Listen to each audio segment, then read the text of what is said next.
And we are here. Oh my gosh. Happy Friday Eve to y'all. It don't seem like it for us. No, well, I mean, we kind of done on Friday Look. day. Yeah. No, Saturday. We've been on Saturday for a little while. Yeah, we've been on Saturday for a minute. But happy Friday Eve to you guys. Welcome to ReHash. Every Thursday at 7 p.m. So we're so glad to be with you all today. You know, I'm excited about being here. Yeah, I'm excited. We're off sabbatical fresh. Yeah. Our first little month, and we're getting back into the routine. Yeah, most definitely. Let me give a shout out to my impactors. Y'all are doing a great job. I'm getting back into the swing of coming to church and being discipled. I think we're grabbing the concept that believers get discipled. Yeah, absolutely. And we're just here. I'm excited about it. Amen to that. Yeah, definitely. So as you guys are coming in, please, of course, the normal, the great thing to do, being digital evangelists by making sure that you are tagging somebody in, commenting, hey, I'm here with y'all, I'm watching with y'all, I'm live with y'all, and then also sharing this, if you don't mind sharing this on your page. I know it's crazy because when I first created my Facebook, people probably thought it was going to be for specifically me. Uh-huh. And then when I realized, like, I use it, I don't post as much as me. Like, everything is about church. Wow. Everything's about church. Wow. So the crazy, like, Facebook stories that people was telling me, like, oh, maybe I might get Facebook. I don't have that. You don't have that? No. So I also say that to say, share some stuff with me. Like, just DM it to me. Inbox me. I kind of want to know the tea, too. Right. Plug me in. Plug me in. But yes, definitely tag some people, comment, and share this on your page. And we are going to just get into it because we are not wasting no more time when it comes down to this. Yeah. But let me say this. We have been getting suggestions. Oh, I love that. And they've been telling us, change your background. Yeah, don't do definitely. different Yeah. arena. Mm-hmm. Change the scenery. Yeah. So, I mean, I'm looking at the camera and, oh, my God. Yeah. I'm going to have to use this for my birthday. This is beautiful. Do you see this? Mm-hmm. I'm going to have to use it. And I love the chair. I feel like all presidential. Well, I'm a little small. But, you know, I like it too. Yeah. I like it too. But we're doing this for y'all. You know, It matters. And I think we also talked about, like, it matters, like, in the classroom. Mm-hmm. Even if, you know, you have to be sitting at a desk all day, sometimes you got to move around. Like, Yeah. you just get to a point to where, like, this is not doing anything. It's not effective to you anymore. So changing the scenery around, changing your environment, that is very important. So I like how we're able to engage in that too. Absolutely. And if you guys are liking it, definitely continue to give those suggestions. We love to hear. We love to make it to where you guys are watching us, be comfortable watching us as we're comfortable presenting to y'all. Yeah. I'm excited. Amen to that. So, Pastor, I mean, how are you enjoying your well, for those who have fall break, as educators. I'm loving my fall break. Like, how are you enjoying your fall break? Your early fall break. I'm loving it. I am enjoying myself. I've got the chance to rest. Yes. I got some pastoral work done. Yeah. The only thing I have not been able to do yet is find me a good chiropractor with a massage therapist. Get my back worked on. Yeah. Definitely getting on that. Deep tissue massage. Yes, it's so important. That's powerful. It's very important. Yeah. So make you move around. Yeah. And so, I need to get into it. I'm telling. Listen, insurance pay for it. Amen. Use it up. I also got a chance to go to Impact Tuesday. Yes. Oh my gosh, that was a great service. Y'all did not catch it. Please go catch it. Yeah, it was. The Lord was good to us. Yeah. I really want to hear Mr. Williams, but yes. The saints were like, nah, you need to preach. I love you. You here? You might as well. Preach. Said, all right. But it's a quick shout out to her. Yes. She's been holding the fort down on Tuesdays. Most definitely. And the leadership team has been there. Been definitely support and doing that. And we're proud of them sticking together and leading the way. And we're just pushing the saints to get behind them and help them do what we do best. Yeah. She even had a chance to preach in Richmond, Virginia. Yeah, I saw her on Facebook. I see, I'll be seeing that type of stuff. That's why I like Facebook. That was the girl. She preached her something too. I was proud. Oh, we are. We're just loving that. Representing the church well. Yeah, no, very Okay. much so. You know, and that's always important. You said something that's like, you know, the leaders that are there, just getting behind and actually everyone coming together, and which talks so much about like what it is that we actually stand for, like together. Yeah. Is we're going to, this is how we're going to make it happen. So it just, continues to bridge that gap, bridging it in, and just allowing us to just really work together as a Yeah. whole. Like, while people are in Columbia, people are in Atlanta, people in Florence, Augusta, online, all that, all over the place. Roku, all yeah. that. So like, just continue to put our brains together, our hands together, our hearts together, and being able to work. So I love that. So yeah, as you guys are definitely coming, go ahead and make sure you comment. I'm here, and share, tag, all that great stuff. Yeah, so definitely. I'm also enjoying my break as well. I also enjoying hearing about your break. I'm also enjoying mine as well. Mm-hmm.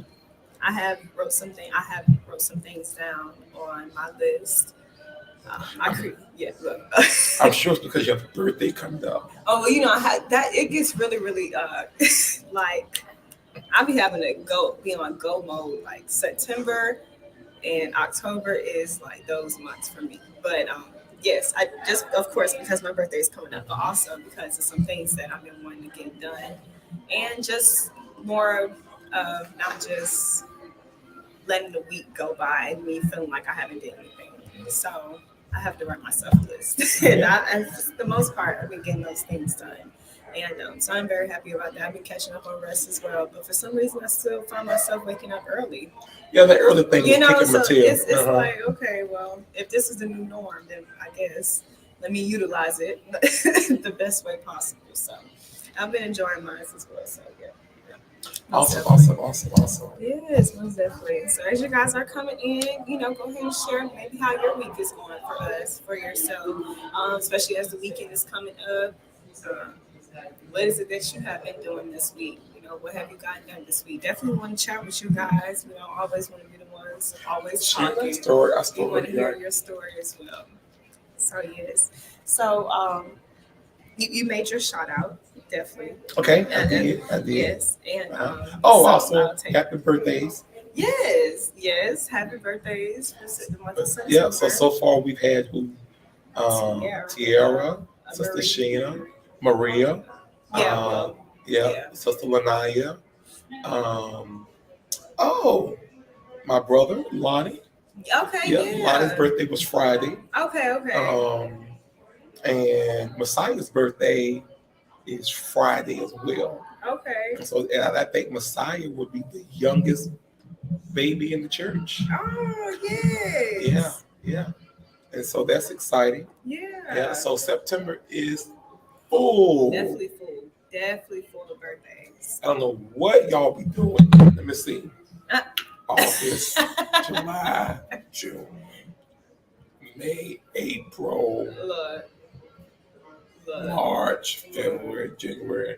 Oh, January. That's that Christmas, New Year Eve. Hey.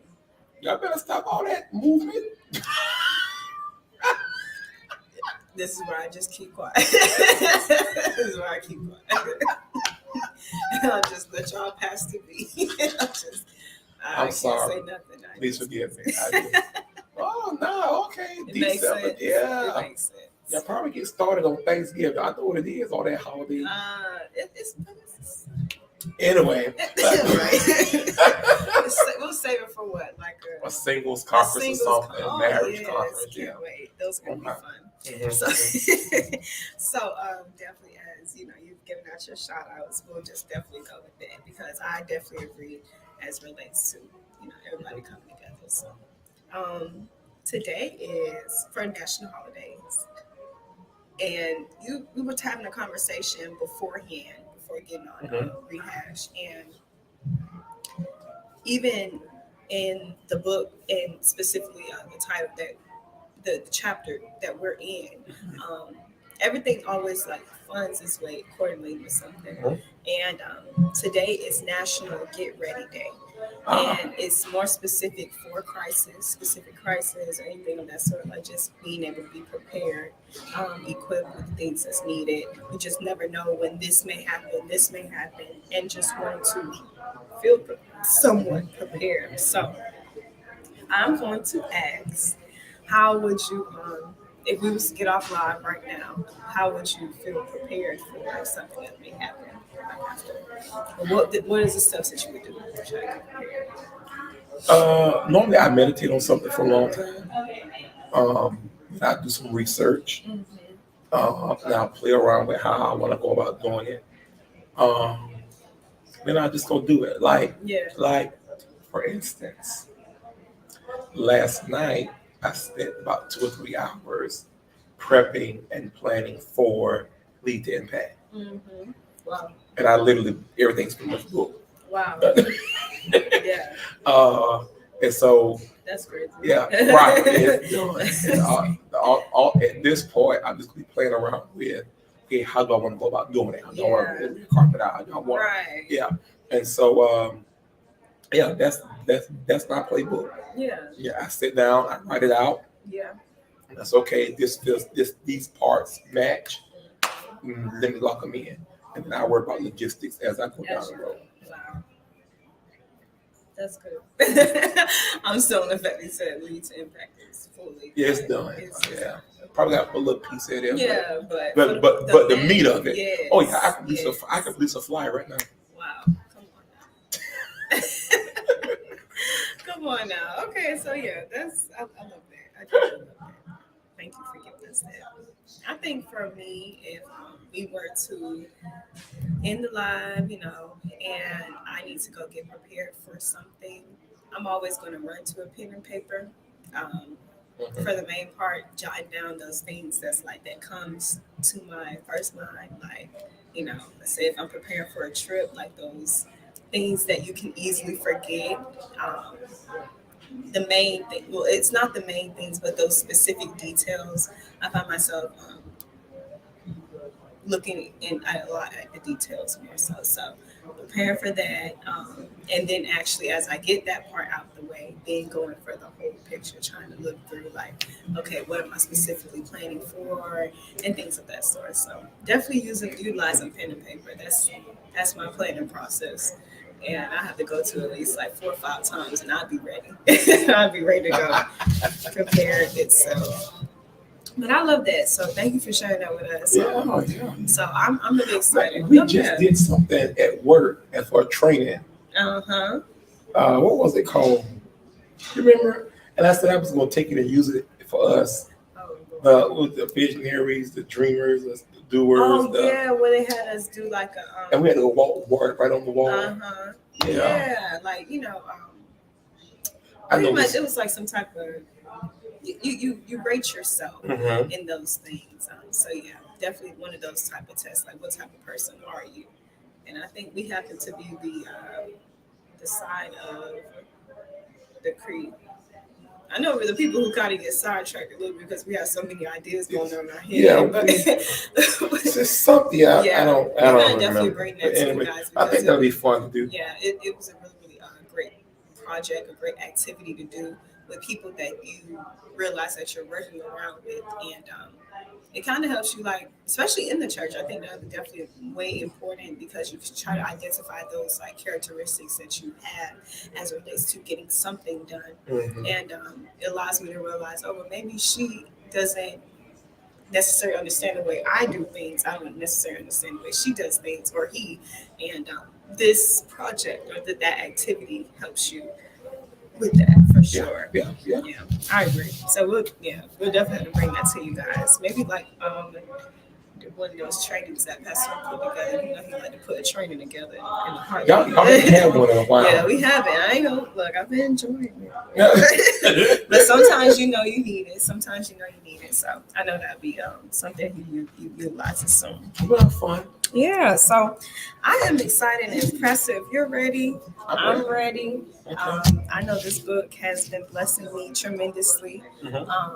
If anything, I think sometimes, like, it's like walk, and maybe it's for me, like sometimes when I see a specific sermon, on YouTube or whatever case may be, and I know it's like something that's going to really dig deep and hit the core, sometimes I stray away from it. Yeah. Because I'm like, am I ready for that right now? Am I ready for it? And I think this book is, being that, this is something that we're presenting to you all and encouraging you guys to read. It's like, as I'm reading it, I'm like, this is hitting my core. Yeah. And it's hitting those spots that needs to be hit. And specifically, this chapter was like, and I'll read the chapter or the second chapter, and it's like, why do we need disruptive thinking now? And whenever he wrote this book, of course, he may be talking about his now, but as we're reading this book, we're talking about our now, like this now. And it's like, why do we need it at this moment? And when we had our first rehash, coming back on, and we were talking about, like, I'm going to utilize, as I said publicly, I'm going to utilize this book to go back to school. Like, I'm going back to get my master's. I'm going to finish my master's. And, like, already putting that in your mindset and beating the odds of what other people may say. Like, well, you've been out of school for probably this long. Once you're out of school, you're not going back, and things of that sort. But, it's important to your now. And I think even then, identifying what specifically is your now. Yeah. Like, what's going on around you. And, so I'm excited for it. I think it's critical to give ourselves permission to be disruptive. Yeah. Because I love one of the illustrations he gives about coloring. Some people color in the line. Yeah. While others color outside the line. Yeah. And then some may even say, "Don't give me a line, give me a piece of paper." Yeah. And let me draw my own line. Nobody's wrong.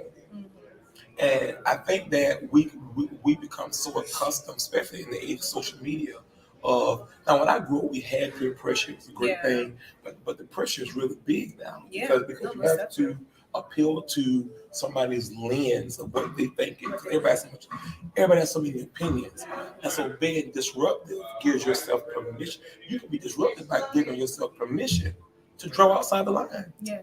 I don't have to do it your way. Yeah. But I think wisdom comes with it as well, Joe. When we think about the idea that throwing a rock, another illustration, throwing a rock into the pond disrupts the pond, but taking a bulldozer to the pond destroys, or deconstructs the pond. Yeah.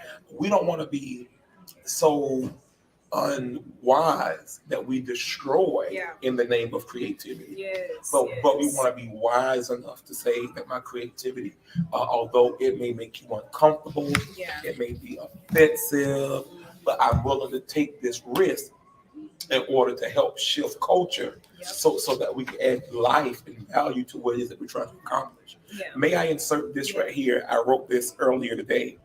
I feel like it goes good right here. Yeah.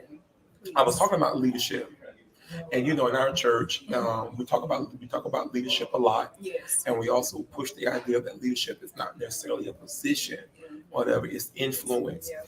And so when I talk about this, I want you to hear it in a collective manner. Yeah. So I say leadership in its nature can be offensive, because leadership tends to think beyond what's seen, think beyond what's heard or understood. Leadership has the ability to see what's not there and pull you into it. Or although it's not broken, they still say let's fix it. Yeah. It's not broke, but let's shift, right? Because after a while it's going to wear itself out. So leadership can be offensive.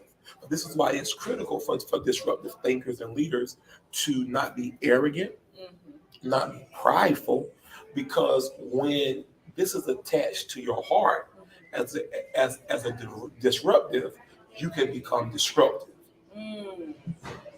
Because what you're doing already brings offense. And people and society is left to interpret the offense, right? They may not see the benefit of it. They may not know the need for it, but they may still follow you if you are exemplifying a heart, a character of humility, of grace, that is understood, that you may not want to go with the flow, but if you're disrupting the flow, there must be something down the line, you know. And so living in tomorrow can be offensive, it can be disruptive, but the heart posture determines whether or not I'm going to disrupt and we will follow, or if I'm going to destroy or and then bring new people to walk away. Yeah. So I thought that was. Oh my God, that is very powerful. Yeah. It does matter, as you said, your heart posture. Yeah. I love how you mentioned that, and actually being humble, that humility, and actually, not to be prideful of, like, okay, if you know that this is who you are, this is what you're called as far as a leader, and being that disruptor, just having that disruptive thinking mindset, understanding that like it's gonna be people that are like not agreeing with you, but as you stated, your heart's in the right place. We can see, like, okay, this is coming out of good deed, and things of that sort.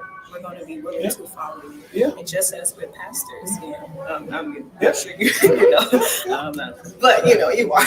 So even then, like when it's a change that is needed, or for example, when you call prayer and we are fast, it's time for us to fast. Like, again, and things of that sort. But because we understand that the intent behind it is pure and things of that sort, and that this is something that you received from God, we're going to be willing to follow you. Yeah. Same thing with all type of. Yeah, absolutely. Because the reality is that building credibility takes time. Right? And so as a disruptor, you can't be so offended in the beginning that when you do get the credibility, you're nasty, rude, and arrogant. Come on. Back then you didn't want me, but now I'm hot. Look, if you don't sit down, calm yourself down. But now we didn't want you. We didn't know you. We didn't, and I didn't trust you. Right. Yeah. So now that you build some credibility, your disruptiveness starts to have a sound, starts to have clarity. Right. I'm willing to follow. Thank God for those. Because let me go to say this, because people don't buy what you do, they buy your why. But then even when they buy your why, you still deal with at least 3 categories of people around you. Apple dropped the new iPhone 15 from right here. They just also dropped iOS 17. Somebody waited in line all night long to get that phone. Somebody pre-ordered. Somebody saying, I'm going to wait till all y'all get it.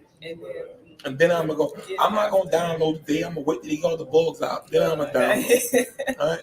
Then somebody's going to say, I don't really care. I'll come whenever, because my phone still works. All I want to do is call people anyway. And so the ones that got in the line and they waited, the ones who pre-ordered, they have a disruptive mindset. But it still doesn't change the fact that at some point you're going to need what the disruptor offers. Oh my God, that's so good, so powerful. Ooh, that was so powerful. Absolutely, I definitely agree.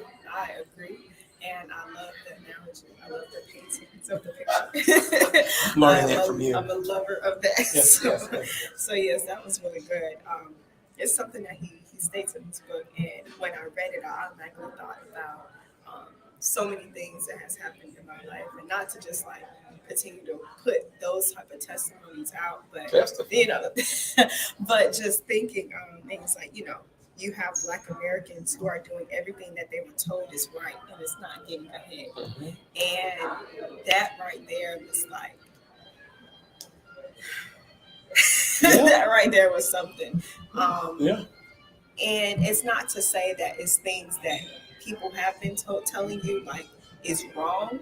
It's just it probably does not fit your narrative.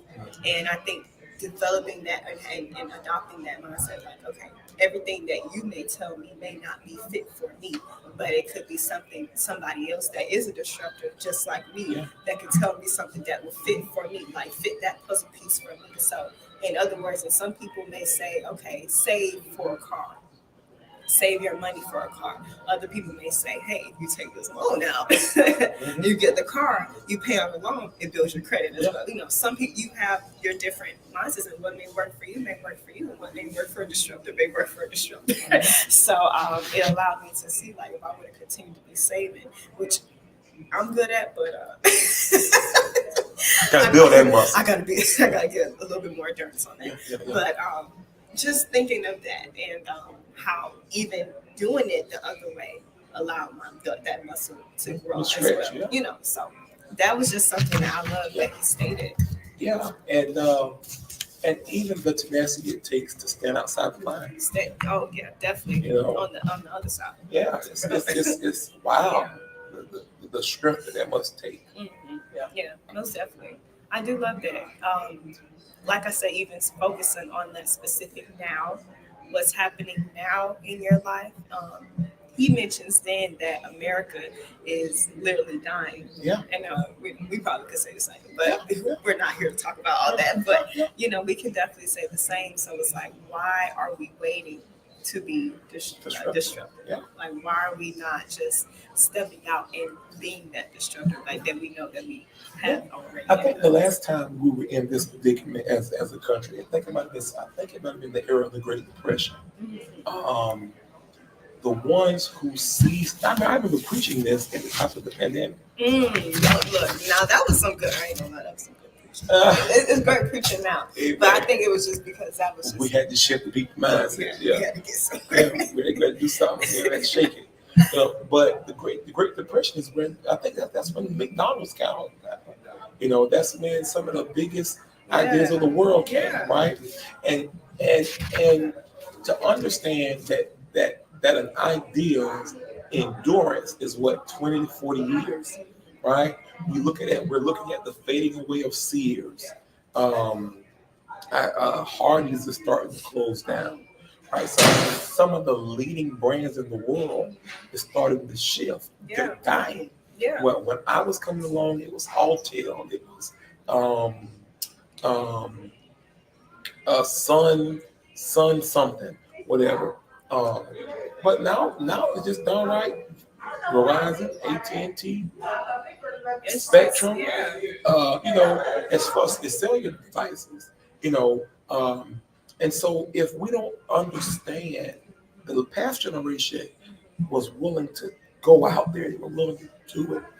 Our generation, he's trying to get us to understand that we're not waiting for somebody to save us. Mm-hmm.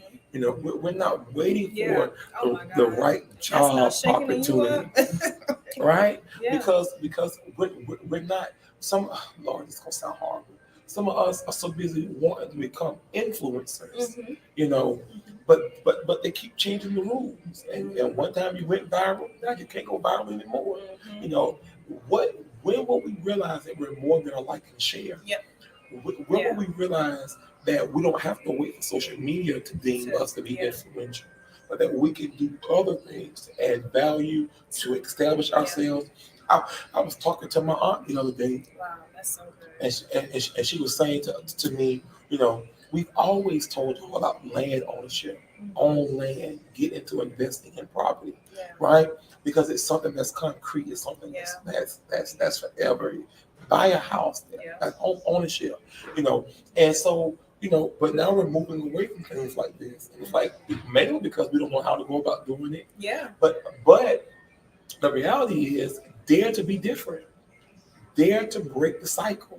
I was watching a clip and I thought about getting it and uploading it, Joe. Jamal Bryant was talking about Black America being one of the richest nations in the world. Did you see that? $45 million in hair a year, $80 billion in skin care, something $1 million in clothes and shoes. And his statement just blew me. We are expensively clean, but stuck in dirt. Yep. Jesus. You know, and it's because we if we took where we put our money and our time and actually put it into something that could disrupt the flow of poverty in our family, disrupt fatherlessness and you know, single parenting. If we could just get in the flow, you know, and disrupt what is becoming normal. Yes. You know, and say, no, we're going to be a family. Yeah. You know, no, we're going to No, we're not going to just stay in this penthouse and pay $5,000 a month and drive a Maserati, but then can't buy a burger. No, we're going to go live. We're going to go buy some property. We're going to build this house, and what we're going to do. I'm gonna buy a franchise. I'm gonna do something, because it's not that I don't have it. Maybe I need to braid my hair and go natural for a season, and actually take the time to the money I spend in hair. Some people honestly spend $1,500 a month. Let me tell you something. That hair ain't no joke. What if I took that and put it up for 1 year? Yeah. What could I do with that? We used to challenge, back in the day, we used to challenge cigarette smokers. And we would tell them, cigarettes are so expensive. If you didn't buy cigarettes for a year, this is how much money you save. Yeah. What if we broke the norm and allowed ourselves to say, you know what? Just because I'm in this state, it doesn't mean that it's my identity. Yeah. Oh, that's so good. And that I'm in this state to set the stage for me to walk into what's next. Yeah. Every great company knows something that we don't know. If I'm going to shift and do something different, the first thing they do is lay off. Mm-hmm. They skin the fat. Yeah, you gotta get rid of some. You got to. You got to get rid of ways of lives. You got to cut that thing back. Why? Because you're trying to shift, and you can't shift with a whole bunch of things. I love that. No, I definitely. That's disruptive thinking. That's definitely. I'm going to live with just my cell phone. I'm not going to use streaming services. I'm going to read books on entrepreneurship, read books on finances, and all the money I would have spent in streaming, I'm going to put in. Investing in something else, and I think that's something that, and I'm not quite sure the actual year he wrote this, but I did see something. This is brand new. Oh, okay. Well, I definitely did seeing something as it relates to like him going back in specific times. He spoke a little bit about like the COVID era or whatever the case may be, but it brings me to that place to where it's like we had that moment around COVID-19. For a lot of people, oh my gosh, for a lot of people it was scary, that terrifying, especially for those people who actually had to deal with COVID. But also, if you did not feel some type of extra pumped up, like, oh no, I gotta get this together, like realizing that I have to put myself somewhere else. I have to have this other type of either entrepreneurship mindset, something else, knowing that you have to keep something else in your pocket because you just never know. So, which also brings me back to, for those who missed it, it's National Get Ready Day. Yeah, and, get ready. But it's just like, and realizing that you had to really come out with the creative mindset, the destructive mindset, and put together something, whether you were going to, okay, I'm going to stop spending money out here. Clearly, I can cook at home. I don't want to be around people anyways because we got to wear masks and all this great stuff. But if I'm here at home and I'm cooking, now I can make videos and show people I can cook too, like the videos of cooking at home and things of that sort, like how popular that became and how popular it became. Isn't that how we got Tabitha Brown? It's just like so many people developed in that moment, and it just realizing that we don't need that specific crisis to happen. It does not matter. You can start specifically at the now you're at, like right now. Yeah. You don't need another COVID-19 to happen for that to happen. Yeah, because it's all about meeting the need. Mm-hmm. Where there is a need, there is prosperity. Mm-hmm. If you can meet the need, you will prosper. Yeah. It requires thinking. We can't go through life feeling. Yeah. Feeling helps us to be in touch with where we are. Mm-hmm. But thinking helps us navigate where we are. Yeah. And so it boils down to, who are you? What are you trying to do? Are you going to be a consumer? Are you going to be a producer? Or whatever you're going to do, be disruptive in it. Yeah. Yeah, interesting. Yeah, because I've been talking a lot about this, and as much as I want producers, there's the consumer has a valuable place too. You know, because whatever the consumer tolerates, the producer will give. Yeah. The reason why McDonald's won't tighten up on their customer service is because the consumer tolerates their slack and slowfulness. Yeah. It don't make sense every time you go to the milk machine. I'm about to say, no ice cream, barely. Then what you got the picture up there for? But we could still come back the next day. Waiting for it to see again. I'm sure that's the how lack of disruptive thinking costs you. Walmart loses billions of dollars a year to theft. All because somebody won't be creative enough to come up with a system to stop your cousin from running the TV out the front door. Not your cousin. It's not your cousin. I don't know. You don't know your cousin. I hope it ain't my cousin. It's not your cousin. At the time, why you give me Right. And so if there's a problem, there's a need for a disruptive thinker. Yeah, I mean, no, you definitely just hyped it up because him even going into this moment. I believe that's what it was. Somebody. I'm sorry. No. Yeah, Tabitha Brown started off from a video that she made of herself eating a sandwich in her car from Whole Foods, and she loved it. I think she was driving Uber at the time. You see that? You see that? And then she started eating vegan to help with her health condition. Yep. I remember her making some carrot bacon. She called it some type of something. Something. Willie Moore Jr. was being evicted out of his house. He sat down on his food, on his stuff, whatever, outside while packing the truck. Went live and reflected. I think it was on Whitney Houston's death, and the video went viral. And it opened up opportunity for him to become the youth pastor at their Barnabas Church. Then he began doing radio, and then he flat out, he became the name. It starts with something, but it doesn't. In other words, the condition doesn't matter. It doesn't matter what condition you are. You could be pregnant, you could be heartbroken, you could have a job, you could not have a job. But if God gave you an idea, be disruptive enough to plant it in the earth. Yeah, absolutely. Somebody, I feel this one. Somebody is sitting on $1 million idea because you recognize the need, but you won't step out and be disruptive because you're too plagued by what others think and what they have to say. And that's another thing too, where you start telling the wrong people.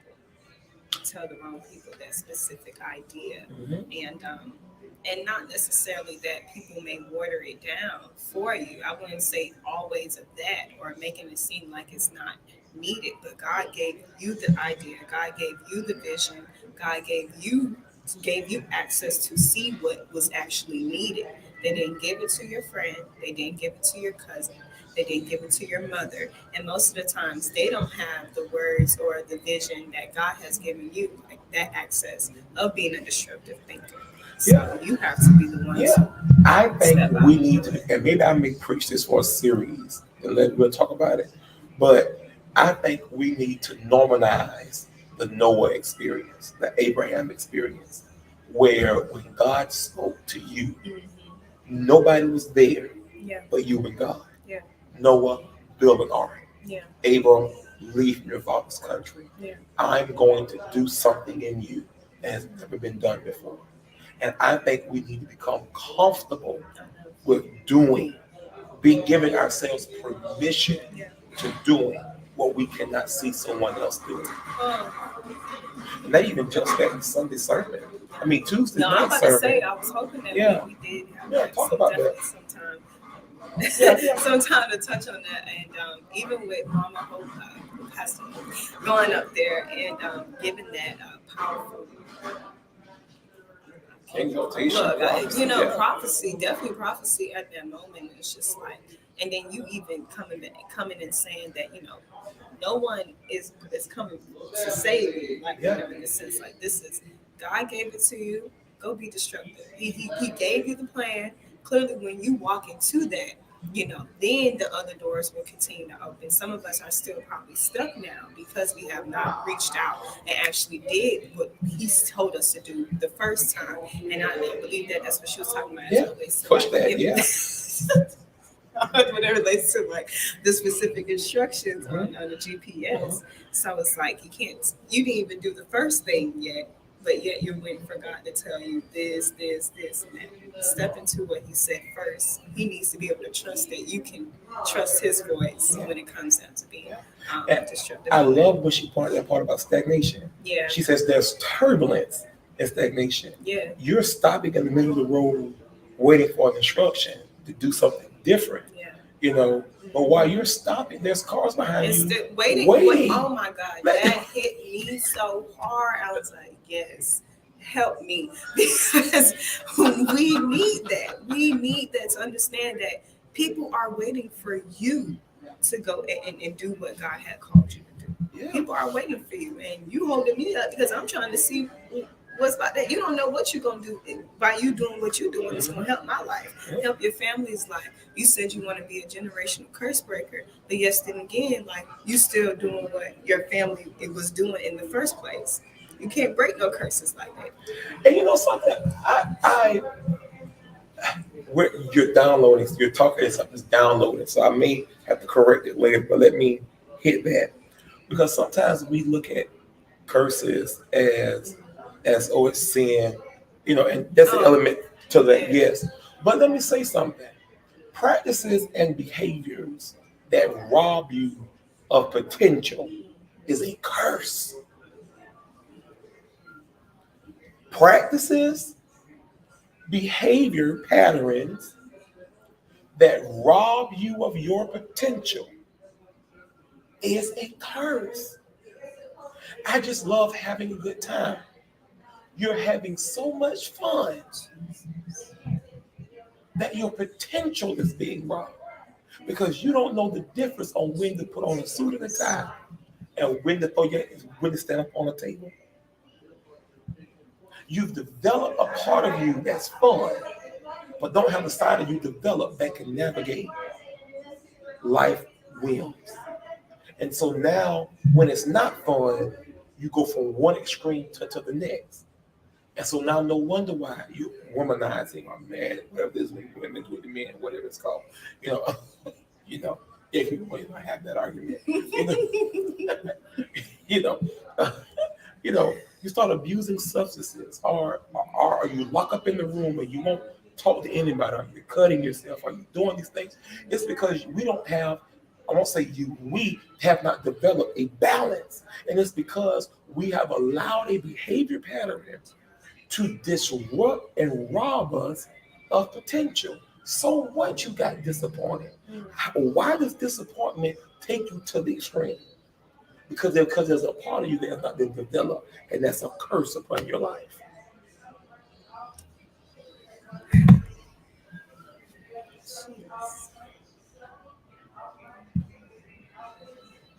Just had to shake my head. I'll even paint it better than that. If you've ever been a person who's been used in a relationship type, and you're used to being taken advantage of, and you're used to being hurt, and you're used to others being hurt and abused, then it makes sense that when someone makes a mistake, you interpret it as abuse. Because all you've ever seen, all you ever known was someone taking advantage of you, someone lying you, someone disappointing you. Sometimes it's not the disappointment. It's not a malicious attack to slit your throat. Sometimes it's circumstantial. Sometimes it's not the devil. It's just life happening. And we have to be able to remain steadfast and unmovable and abounding, and not allow the undeveloped habits, and not allow the habits and potential, the behaviors to rob us of potential. Yeah, no, that's good. I believe it was one time we even talked about it, because you just said that it's not always the devil. I think we had a conversation on that too, like what happens when God is God has knocked your throat. Yeah. And we take that moment, and it's just like But wait, if you just stick through that and continue to still be disruptive, like just wait and let him reveal to you like what it is that he was trying to do all along. Yeah, that's just that was powerful. Yeah, that's very powerful. He definitely talks. How y'all feeling out there? Just make sure please, make sure y'all check talking to us. I'm checking y'all on here, but y'all ain't saying that and talk to us. But definitely, he definitely touches a lot on this. And like I said, this chapter must have been one of those, like he must have been in his preaching mode. And this time, because he talked about like this television show that he happened to be watching, and they were interviewing a guy, and he said that he couldn't get out his neighborhood. He felt like he was just trapped. He said he yelled at the TV. It was like, that's not true. That's not true. And even then, continues to talk like, if you don't like your neighborhood, then leave it. If you don't like your living room, then paint it. Like he can't stress enough, like pretty much, if you're miserable, you can change your life. You can change it. You have the power, the ability, right? One scripture says, he says, I've given you power to obtain wealth. Yeah. Power represents ability. Mm-hmm. If you're broke, then there's an ability that you possess that creates wealth, right? Therefore, you have within you what you need to accomplish it. And can I tell you, we live on an earth that has the resources we need. Now, what are you talking about, McCants? Yep. Somebody took what was that? Alvo, ALVOE. What's that? Olive or not olive? Aloe vera. Aloe vera. Okay. Now, isn't that like a fruit or something, or is that a tree? It's like a plant. A plant. And once you slice it in half, it's like this. All right. The point is, Earth makes that. It comes from the Earth. Yes, of course. Somebody was disruptive enough to see the vitamins. It's used for so many great things. And they took it, and they packaged it, and they presented it. Yeah. And now for generations, people using it. Watch this. Yes, he became prosperous, but there's a generation of people who deal with cracked skin, messed up scalps. Yeah. I saw one video it deals with them anyway. Yeah, hair growth. Yeah, it says all because of what Earth already provided. Yes. It reminds me of the hymn once again. Yeah. Great is thy faithfulness, O Lord thy Father. All that I have needed, thy hand have provided. Great is thy faithfulness, O God, unto me. I think if we can move from feeling and to begin to think, we could find a way to disrupt the flow of poverty, insecurity, depression, loneliness, fear, shame, whatever it is that we're dealing with. We can find a way to disrupt it. Yeah. No, most definitely. I agree. I definitely agree. And let me push this. So why do we need disruptive thinkers? Because although it is a solution to your need, it is also the problem solved for a generation. Yeah. And it definitely, and it's the problem solved for the generation because it's not just you that's going through. Everyone has to endure that suffering, enduring that trauma, and you have the ability to be able to change all of that. And it seems scary because it's like, I don't know if it's the fear of stepping out. I know for me that has been something major, like just the fear of just actually doing it, because for one, you just never seen it happen in your family before. But what if you actually just took a chance and realized that I have nothing to lose at this, and actually stepping out, because I know that if this does work, and when this do work, it's not just for me. Yeah. I'm able to do this because God gave me the ability to do this for His people, and going back into serving His people. Yeah, I think we should be afraid. I think we should live in a healthy fear. Mm-hmm. I like how you say healthy fear. Yeah, healthy fear. Yeah. I the times I've lived in healthy fear I've discovered three things happened. That's good. I've discovered what I had in me all along. Mm-hmm. It was there. I, I, Yeah. It's yeah. I mean, I did it. I didn't know I could do it, Yeah. and I did it. And I mean, I was a natural. It just came out of me. You know, I mean, wow.